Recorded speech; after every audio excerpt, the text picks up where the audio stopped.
Hello, Bob Ullman here, September 26th, 2013, and it is an amazing day, another amazing day on the planet. It's a Thursday, and it is beautiful outside. I'm looking outside there, beautiful fall day here in New England, and I'm here today to talk about a topic that I think is very important. It's called forgiveness. Okay, so we're going to talk about being forgiveness today. Now, this came to mind thanks to our morning call again that we have. You know, there was a particular incident that was related, and it brought up the topic, and it did make me think about this particular topic. I've learned through my own journey that the ability to forgive and forgiving is extremely important. And it's not always easy, because we can do two things when something happens. We usually can do one of two things. We can either react or we can respond. Okay. Now, reacting is what an animal does, because they don't have the benefit of being able to think first. So they respond, and you know, we often know what animals do when provoked. That is the natural, instinctual, sometimes reaction. However, the ability to forgive, and some of the greatest characters in history spoke a lot of this. Gandhi spoke of it. Jesus spoke of it, and also Martin Luther King. You know, some of the most revered people, the Dalai Lama, and so forth. The thing of forgiving, when we forgive, if somebody supposedly wrongs us or does something, and sometimes it could be, you know, it can be even a pretty. I mean, this incident I heard this morning was a pretty tough one and a hard one. And there are very, very difficult things to forgive. Let's examine what happens when we don't forgive. When we don't forgive, we're stuck with that energy within us. It continues to brood. It continues to get us upset.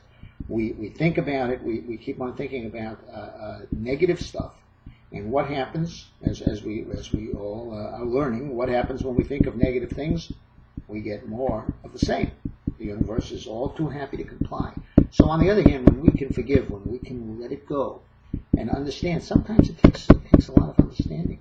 Why would a person do this? You know, all this kind of thing, and you know, what's the matter with that person? And I mean, it's very easy. I had an incident myself, you know, back a number of months ago, where I did not react the right way, and I was sad for that afterwards, and it did teach me the right lesson.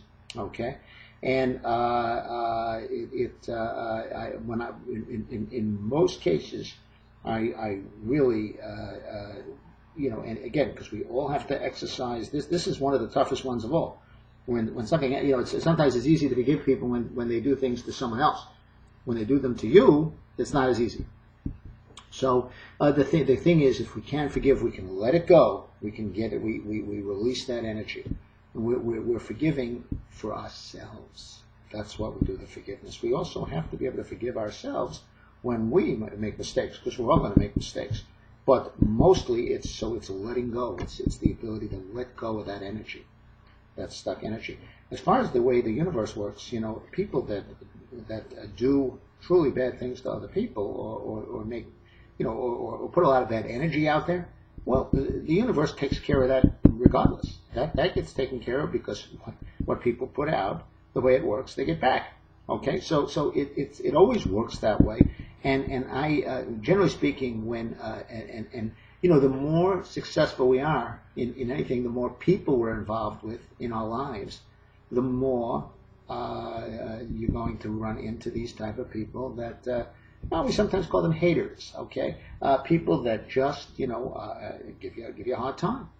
Well, then you got to work. You got to keep on working harder. You realize you're making more waves. Some people are not going to be happy, and they react in certain ways. And they're letting their animalistic reactions get to them. They still have to learn about that. I pity them. Usually I either pity or feel a little sorry for them, especially if they're particularly, you know, venomous and nasty. I mean, what else can you do? Picture a person going all through Many times, even where I've seen, the smallest of small things. I mean, I've seen incidences where someone gets a phone call and it's enough to drive them off a deep end. Well, if you're being driven, or if you're that weak that of picking up the phone and getting a call from someone that's not saying anything nasty to you or anything, can actually drive you to a point of where you're going crazy. I mean, then that person, why do I feel sorry for them? Because that's what that's all the kind of energy they're putting out all the time. That's what they're immersed in, and that's a sad life. I hope and pray that those people feel better and get more enlightened and learn to be more forgiving of themselves and of others. So the thing of forgiving and it's a very, very high vibrational thing. It's one of the most powerful of all. It can change your life. Try to practice it today. Let's all be more forgiving towards each other, towards others that we perceived wrongs, let's be more forgiving for ourselves, even for the very, very bad things. And again, that isn't so easy, but I think if we practice that, you'll find that the one that you're really helping when you practice forgiveness is yourself, because you're releasing that energy and allowing more positive energy to come through, and you're not feeding the negative situation. So that's what I have to say today. I wanted to talk about that today. I love you all. Have a great Thursday. And certainly, if anybody ever wants to work with me, to get involved in business, to have some fun together in that sense, learn to work on the internet, make some money on the internet, and having fun doing what I do, just expressing myself and getting paid for it, which is really a lot of fun. You're welcome to contact me. Click on one of the links. Okay? Take care. Have a great day.